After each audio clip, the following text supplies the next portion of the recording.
Welcome to our channel. Telangana టెట్‌కు సంబంధించి ఇప్పటివరకు మనం సైకాలజీ, సోషల్‌కి సంబంధించినటువంటి అనేక బిట్స్ ప్రాక్టీస్ చేయడం జరిగింది. సో, సైకాలజీ లోపట అన్ని చాప్టర్‌లు కవర్ చేస్తూ కూడా మన ఛానల్‌లో ప్రాక్టీస్ బిట్లున్నవి. సో, వాటినన్నిటిని ప్రాక్టీస్ చేయండి. మరి రేపు, ఎల్లుండి రాయబోయేటువంటి సోషల్ స్టడీస్‌కి సంబంధించినటువంటి గ్రాండ్ టెస్ట్‌లు కంటిన్యూ చేస్తున్నాం మనం. మార్నింగ్ చేసిన టెస్ట్‌కి కంటిన్యూయేషన్‌గా 26థ్ క్వెషన్ నుంచి మరి ఇప్పుడు మిగిలిన క్వెషన్‌లన్నీ ప్రాక్టీస్ చేద్దాం. సో, ఇవి 6థ్ నుంచి 10థ్ వరకు ఉన్నటువంటి సోషల్ స్టడీస్‌లో అన్ని చాప్టర్‌లు కవర్ అయ్యే విధంగా అతి ముఖ్యమైనటువంటి బిట్స్ తీసుకొని మనం తయారు చేయడం జరిగింది. దట్ టూ ఓల్డ్ పేపర్‌ను దృష్టిలో పెట్టుకొని ఇవి ఉన్నవి గనక మీకు తప్పకుండా ఉపయోగపడతాయి. మీ ఫ్రెండ్స్ అందరికి కూడా షేర్ చేయండి. సో, 26థ్ క్వెషన్ చూస్తే ఇప్పుడు ప్రాక్టీస్‌లోకి వెళ్ళిపోదాం. Which of the following was not a cause of the world war 1? మరి ఈ క్రింది వానిలో మొదటి ప్రపంచ యుద్ధానికి కారణం కానిది ఏది? కానిది అంటుండు చూడండి నాట్. దురహంకార జాతీయవాదం, సామ్రాజ్యవాదం. సో, ఇక్కడ ప్రింట్ మిస్టేక్ పడ్డది. నానాజాతి సమితి ఏర్పాటు మరియు రహస్య ఒప్పందాలు. రహస్య ఒప్పందాలు. ఆన్సర్ కామెంట్ చేయండి. So, the answer is C. నానాజాతి సమితి ఏర్పాటు ఇక్కడ. ఎందుకంటే మరి మొదటి ప్రపంచ యుద్ధానికి కారణం ఇక్కడ దురహంకార జాతీయవాదం అయితది, సామ్రాజ్యవాదం అయితది, రహస్య ఒప్పందాలు కూడా అవుతాయి. ఈ 3 కూడా కారణాలు. కానిదొకటి నానాజాతి సమితి అనేది మొదటి ప్రపంచ యుద్ధం తర్వాత ఏర్పడ్డటువంటి అది సంస్థ. నెక్స్ట్ క్వెషన్ తీసుకుంటే 27 మ్యాచ్ ద ఫాలోయింగ్ ఇక్కడ ఇవ్వడం జరిగింది. ఇక్కడ కొన్ని బుక్స్ ఇచ్చిండ్రు. వాటి ఆథర్స్‌ని పక్కన ఇవ్వడం జరిగింది. వీటిని మ్యాచ్ చేయండి. జాగ్రత్తగా చూడండి. 'Discovery of India', 'Mein Kampf', 'Gulamgiri', 'Hindu Swaraj' ఇవి ఇక్కడ ఇచ్చినటువంటి బుక్స్. వీటికి సంబంధించి హిట్లర్, జవహర్లాల్ నెహ్రూ, మహాత్మా గాంధీ, జ్యోతిరావు ఫూలే ఇక్కడ ఇవ్వడం జరిగింది. వీటిని మ్యాచ్ చేయండి. ఒకసారి వీటిని చదవండి. ఆన్సర్ కామెంట్ చేయండి.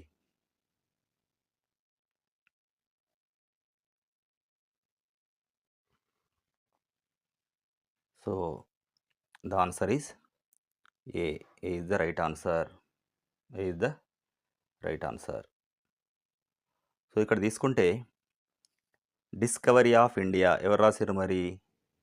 సరే, ఇక్కడ మనం జాయిన్ చేద్దాం. 'డిస్కవరీ ఆఫ్ ఇండియా' ఎవరు? Jawaharlal Nehru. 1 B. Next 'Mein Kampf' Hitler. 'Gulamgiri' Jyotirao Phule. 'Hindu Swaraj' Mahatma Gandhi. వీటిని గుర్తుంచుకోండి. ఎగ్జామ్‌లో కూడా చాలా వరకు ఇట్లాంటి మోడల్‌లో వస్తున్నవి. ఇది జాయిన్ చేసాడు ఇవి. సో, ఇది A is the right answer. Next క్వెషన్‌కి వెళ్ళిపోతే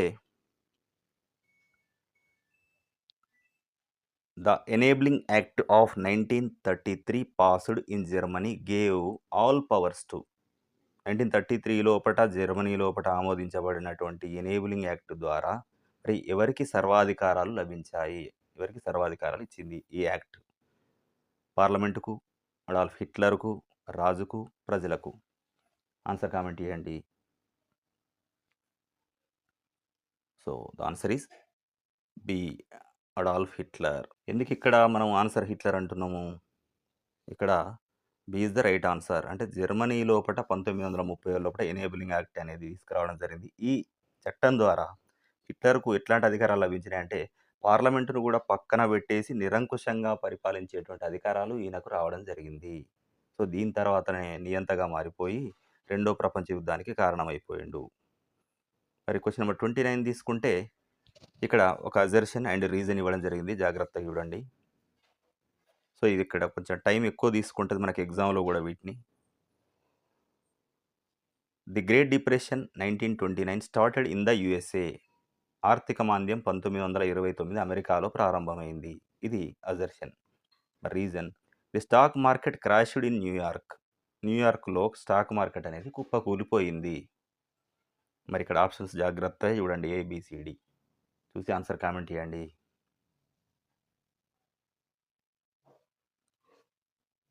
so, the answer is A. The answer is A. ఇక్కడ ఏమంటుండ answer?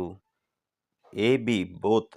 Sorry, both A and R R true and R is the correct explanation. అంటే ఇక్కడ ఏమంటుండు, రెండూ రైటే, మరి రీజన్ అనేది ఏకి సరైనటువంటి వివరణ అని చెప్పడం జరుగుతుంది. అంటే అమెరికాలో ఆర్థిక మాంద్యం రావడం కరెక్టే. దానికి కారణం మరి న్యూయార్క్ లోపల స్టాక్ మార్కెట్ కూడా కుప్పకూలడం కూడా కరెక్టే. నెక్స్ట్ క్వెషన్ నెంబర్ 30 తీసుకుంటే the Sun Yat Sen's 3 principles were. The Sun Yat Sen's 3 principles were. Sun Yat Sen యొక్క ప్రతిపాదించినటువంటి 3 సూత్రాలు ఏవి? మరి శాంతి, తిండి, భూమి, జాతీయవాదం, ప్రజాస్వామ్యం, సోషలిజం, స్వేచ్ఛ, సమానత్వం, సౌభ్రాతృత్వం, అహింస, సత్యం, శాంతి. సో ఆన్సర్ కామెంట్ చేయండి. So the answer is B, nationalism, democracy, socialism. మరి సన్ యట్ సేన్ ప్రతిపాదించినటువంటి 3 సూత్రాలు. దీన్ని వారి భాషలో సన్ మిన్ చుయి అంటారు. సన్ మిన్ చుయి అంటే జాతీయవాదం, ప్రజాస్వామ్యం, సోషలిజం. ఎన్డిఎస్ గుర్తుపెట్టుకోండి. N for nationalism, D for democracy, S for socialism. NDA government అంటాం కదా, ఇది ఎన్డిఎస్ అని గుర్తుపెట్టుకోండి. సన్ మిన్ చుయి, దాన్ని వరుస తీసుకోండి. క్వశ్చన్ నెంబర్ 31 తీసుకుంటే Chipko movement was started to. Chipko ఉద్యమం దేనికోసం ప్రారంభించబడింది? జంతువుల రక్షణ, చెట్లను లేదా అడవులను రక్షించడం, అస్పృశ్యత దానికి వ్యతిరేకంగా, నదులను కాపాడడం కోసం. సో ఆన్సర్ కామెంట్ చేయండి. B is the right answer. Protect trees or forest, చెట్లను లేదా అడవులను రక్షించడానికి మరి ఈ చిప్కో ఉద్యమం అనేది స్టార్ట్ అయింది. ఎక్కడ స్టార్ట్ అయింది? ఉత్తరాఖండ్ లోపల స్టార్ట్ అయింది. చెట్లను హత్తుకొని నరక్కుండా అడ్డుకోవడం జరిగింది ఈ ఉద్యమంలో మహిళలు. Who was the leader of the Narmada Bachao Andolan. Narmada Bachao Andolan నాయకురాలు ఎవరు? Medha Patkar, Sundarlal Bahuguna, Arundhati Roy, both A and C. Answer comment చేయండి. సో ఇందులో అన్ని రకాల క్వశ్చన్లు కూడా కవర్ చేయడం జరిగింది. వెరీ ఈజీ క్వశ్చన్లు ఉన్నాయి, టఫ్ క్వశ్చన్లు ఉన్నాయి, యావరేజ్ క్వశ్చన్లు ఎక్కువ తీసుకురావడం, బ్యాలెన్సింగ్ ఉంటుంది. సో టెట్ పేపర్ కూడా చాలాసార్లు వాళ్ళ బ్లూ ప్రింట్ ప్రకారం బ్యాలెన్స్డ్గానే ఉంటుంది.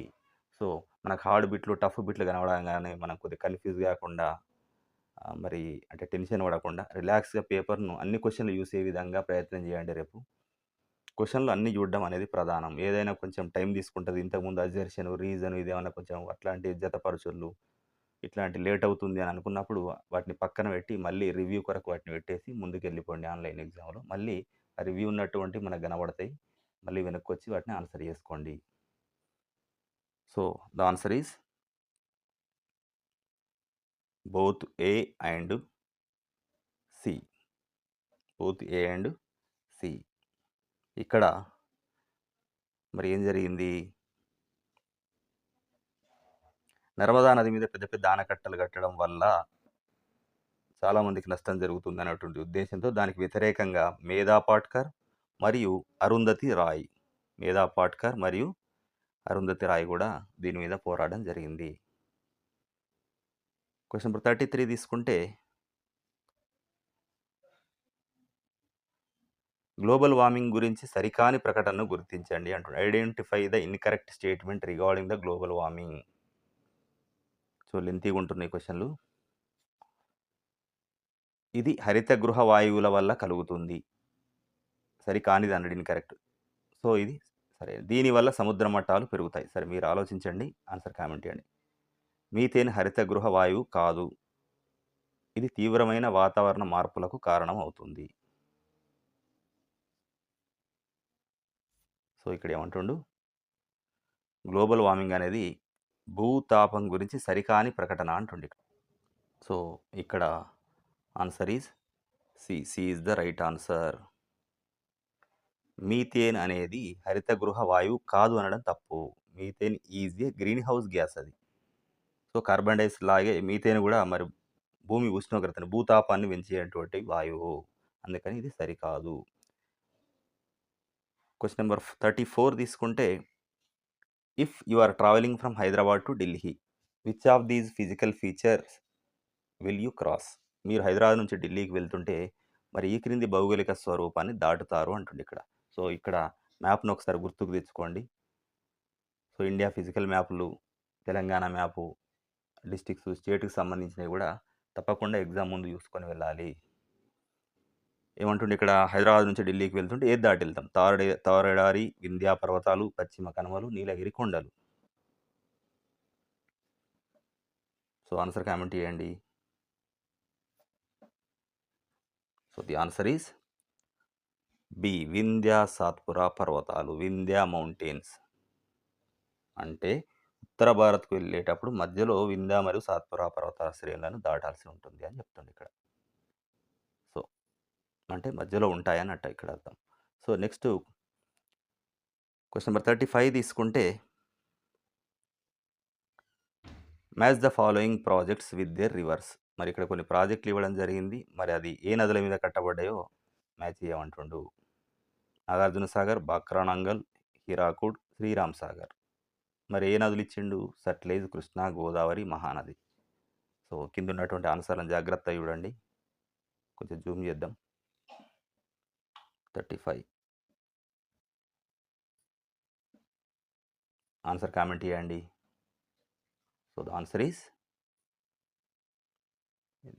Answer is A is the right answer. A is the right answer. ఏమిచ్చిండు మరి? నాగార్జున సాగర్ ఏమో కృష్ణా నది మీద, బాక్రానంగల్ సట్లెజ్ నది మీద, హిరాకుడ్ ఏమో మహానది మీద. సో, ఇది కట్టబడ్డటువంటి డ్యామ్‌లు. క్వెషన్ నంబర్ 36 తీసుకుంటే the 73rd and 74th constitutional amendment acts are related to 73 మరియు 74వ రాజ్యాంగ సవరణ చట్టాలు దేనికి సంబంధించినవి? మరి ప్రాథమిక హక్కులు, స్థానిక స్వపరిపాలన, జీఎస్టీ, రాష్ట్రపతి అధికారాలు. ఆన్సర్ కామెంట్ చేయండి. So, the answer is B. Local self గవర్నమెంట్‌కు సంబంధించినటువంటి స్థానిక స్వపరిపాలన సంస్థలు. ఇది 73వ సవరణ గ్రామ పంచాయతీలకు సంబంధించింది. 74వ సవరణనేమో నగరపాలక సంస్థలకు సంబంధించినటువంటిది. వాటికి స్వయం ప్రతిపత్తిని కల్పించడం జరిగింది. క్వెషన్ నంబర్ 37 తీసుకుంటే భారత రాజ్యాంగంలోని ఏ షెడ్యూల్ అధికార భాషల జాబితాను కలిగి ఉంది? Which schedule of the Indian constitution contains the list of official languages? Official languages కలిగినటువంటి షెడ్యూల్ ఏది? 7th schedule, 8th schedule, 9th schedule, 10th schedule. So, comment చేయండి. The answer is B. 8th schedule. 8వ షెడ్యూల్‌లో అధికార భాషల గురించి ఉంది. ఇక్కడ 22 భాషలకు గుర్తింపు ఉంది. క్వెషన్ నంబర్ 38 తీసుకుంటే the concept of public interest litigation bill originated in ప్రజా ప్రయోజన వాజ్యం అంటారు. ప్రజా ప్రయోజన వ్యాజ్యం బిల్ భావన మరి ఎక్కడ పుట్టింది అది? UK, USA, India, Australia. Answer comment చేయండి. సో, దీని మీద ఏం జరుగుతుందంటే సాధారణ పౌరులు కూడా ప్రజా సమస్యల మీద కోర్టుకు వెళ్ళేటువంటి పిల్ పద్ధతి ఉంది. మరి ఇది ఏ దేశంలో పుట్టింది? Answer is USA. యుఎస్ఏ లోపట పుట్టింది. అమెరికా లోపట. నెక్స్ట్ క్వెషన్ తీసుకుంటే question number 39 who acts as the Guardian of the constitution? Who acts as the Guardian of the constitution? రాజ్యాంగ సంరక్షకుడు అని ఎవరినంటారు? రాష్ట్రపతి, పార్లమెంటు, సుప్రీంకోర్టు, ప్రధానమంత్రి. So, the answer is supreme court రాజ్యాంగ సంరక్షకుడుగా ఉంటాడు. మరి ఎప్పుడైనా రాజ్యాంగ స్ఫూర్తి దెబ్బతిన్నప్పుడు సుప్రీంకోర్టు జోక్యం చేసుకుంటుంది, కాపాడుతుంది రాజ్యాంగాన్ని.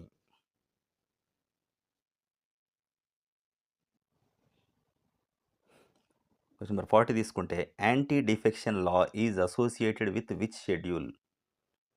యాంటీ డిఫెక్షన్ లా అంటే పార్టీ ఫిరాయింపుల నిరోధక చట్టం ఏ షెడ్యూల్‌కు సంబంధించింది?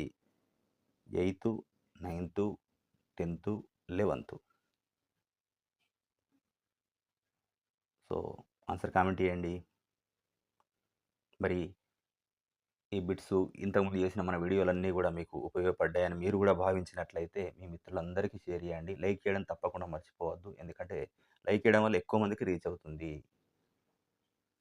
సో ఎటువంటి ఆందోళన లేకుండా ఉల్లాసంగా రేపు, ఎల్లుండి సోషల్‌కి సంబంధించినటువంటి తెలంగాణ టెట్‌ని విజయవంతంగా కంప్లీట్ చేస్తారని ఆశిస్తున్నాను. సో, మరి రాబోయేటువంటి డీఎస్సీకి సంబంధించి కూడా మనం కంటిన్యూ చేద్దాం. సో, సో మరిన్ని వీడియోల కోసం ఫర్దర్‌గా తప్పకుండా సబ్స్క్రైబ్ చేయండి. సో, ది ఆన్సర్ ఈజ్ 10వ schedule C is the right answer. 10వ షెడ్యూల్ లోపట పార్టీ మారే ఎమ్మెల్యేలు గాని, ఎంపీల మీద గాని చర్యలు తీసుకునేటువంటి నిబంధనలు దీనిలో పొందుపరచడం జరిగింది. క్వెషన్ నంబర్ 41 తీసుకుంటే, the first session of Indian National Congress was held at. భారత జాతీయ కాంగ్రెస్ మొదటి సమావేశం ఎక్కడ జరిగింది? కోలకత్తా, మద్రాస్, బాంబే, అలహాబాద్. ఆన్సర్ కామెంట్ చేయండి. So C is the right answer. బాంబేలో జరిగింది మొదటి జాతీయ కాంగ్రెస్ యొక్క సమావేశం. ఎప్పుడు జరిగింది? 1885లో జరిగింది. మరి దీనికి మొదటి అధ్యక్షుడిగా ఎవరు అధ్యక్షత వహించారు? డబ్ల్యూసి బెనర్జీ. డబ్ల్యూసి బెనర్జీ 1885 బాంబే. 42 తీసుకుంటే which of the following is not kharif crop?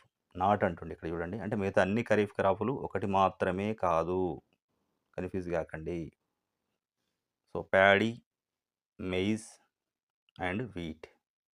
Paddy, maize మరియు so the answer is C. గోధుమ కాదు. ఇది రబీ పంట. గోధుమ అనేది శీతాకాలంలో పండేటువంటి పంట. ఇది రబీ కిందకొస్తుంది. వరి మరియు మొక్కజొన్న ఇవన్నీ వర్షాకాలంలో పండితే గనుక దీన్ని ఖరీఫ్ కింద తీసుకోవడం జరుగుతుంది. క్వెషన్ నంబర్ 43 తీసుకుంటే, public distribution system PDS mainly AIIMS at. ప్రజా పంపిణీ వ్యవస్థ ఈ పీడీఎస్ యొక్క ప్రధాన లక్ష్యం ఏంటి? ఎగుమతులను పెంచడం, పేదలకు ఆహార భద్రత, జనాభా నియంత్రణ, పారిశ్రామిక అభివృద్ధి. మరి ఏంటి? సో ఇక్కడ B is the right answer. Food security for the poor. పేదలకు ఆహార భద్రత కల్పించడము.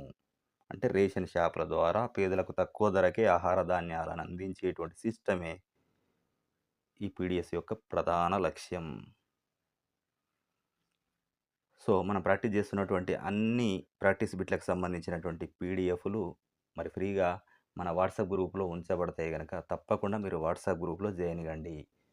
నెక్స్ట్ వచ్చేటువంటి ఫర్దర్ వీడియోస్ కానీ మిగతా ప్రాక్టీస్ బిట్లు కానీ దేనికైనా అప్డేట్స్ కోసం మీకు ఉపయోగపడతాయి. Per capita income means. So ఇటు వాట్సాప్ సంబంధించినటువంటి లింకును చాలామంది కామెంట్లో అడగడం జరుగుతుంది. ఇది డిస్క్రిప్షన్ బాక్స్లో ఉంటుంది. అంటే ప్రతి వీడియో యొక్క డిస్క్రిప్షన్ బాక్స్లో పెడుతున్నాం. మరి అది ఒకవేళ అది కుదరనట్లయితే కామెంట్ బాక్స్లో కూడా పిన్ చేసి పెడుతున్నాం. కామెంట్ బాక్స్లో చూసినా కూడా దానిలో ఆ లింక్ ద్వారా జాయిన్ కావచ్చు.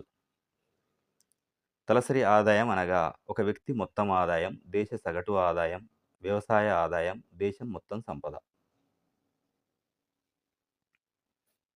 So the answer is B. Average income of a country. ఇక్కడ యావరేజ్ అంటే ఇక్కడ ఏమవుతుందంటే దేశం మొత్తం ఆదాయాన్ని దేశం మొత్తం జనాభాతో భాగిస్తే వచ్చేటువంటి తలొక్కంటికి వచ్చేటువంటి ఆదాయం తలసరి ఆదాయం అంటున్నాం మనం ఇక్కడ. So average income of a country. 45 identify the odd one out recording civil rights movement. మరి సివిల్ రైట్స్ మూవ్మెంట్కి సంబంధించి కానిదాన్ని గుర్తించండి అంటుండే. ఇక్కడ పౌర హక్కుల ఉద్యమాలకు సంబంధించి భిన్నమైన దాన్ని గుర్తించండి. Martin Luther King Junior USA పౌర హక్కులు, Nelson Mandela South Africa, Mahatma Gandhi India, Adolf Hitler Germany. మరి భిన్నమైనది ఏది? ఈజీగానే గుర్తుపట్టచ్చు. ఆన్సర్ కామెంట్ చేయండి. Answer is D. Adolf Hitler. మిగతా ముగ్గురు మరి పౌరుల హక్కుల కోసం ఉద్యమించిన వాళ్ళు. ఈయన ఒక నియంత. ఉన్న పౌర హక్కులను కాలరాయడం జరిగింది. క్వశ్చన్ నెంబర్ 46 తీసుకుంటే జెట్ విమానాలు ప్రయాణించడానికి వాతావరణంలోని ఏ పొర అత్యంత అనుకూలమైనది? Which layer of the atmosphere is the most suitable for flying jet aircrafts? Troposphere, stratosphere, mesosphere, ionosphere. Answer comment చేయండి. So B is the right answer. Stratosphere. ఎందుకు మరి? ఈ స్ట్రాటో ఆవరణం లోపల మేఘాలు, గాలి, తుఫాన్లు ఇట్లాంటివి ఉండవు కాబట్టి జెట్ విమానాల ప్రయాణానికి ఇది కొంచెం ఈజీగా ఉంటుంది. సురక్షితంగా ఉంటుంది.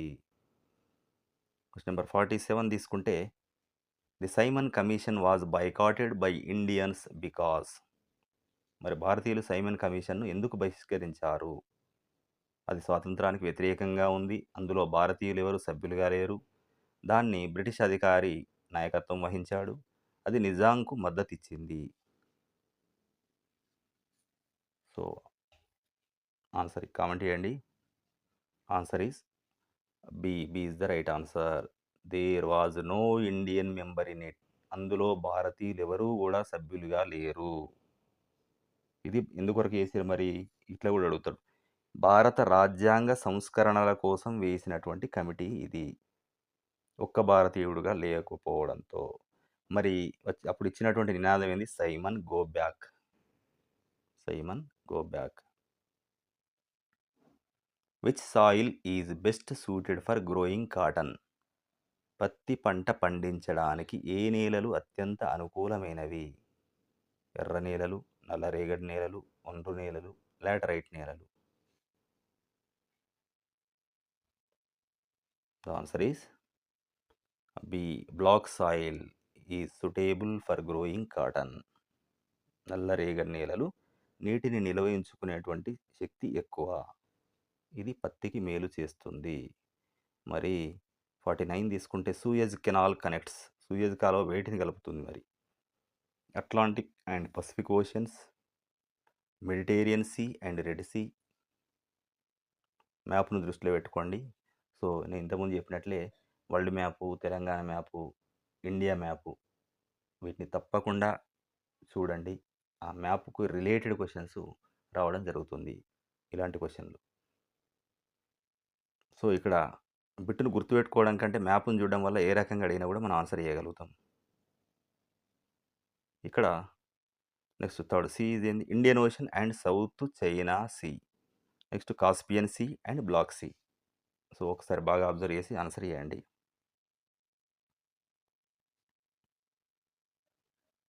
So, B is the right answer.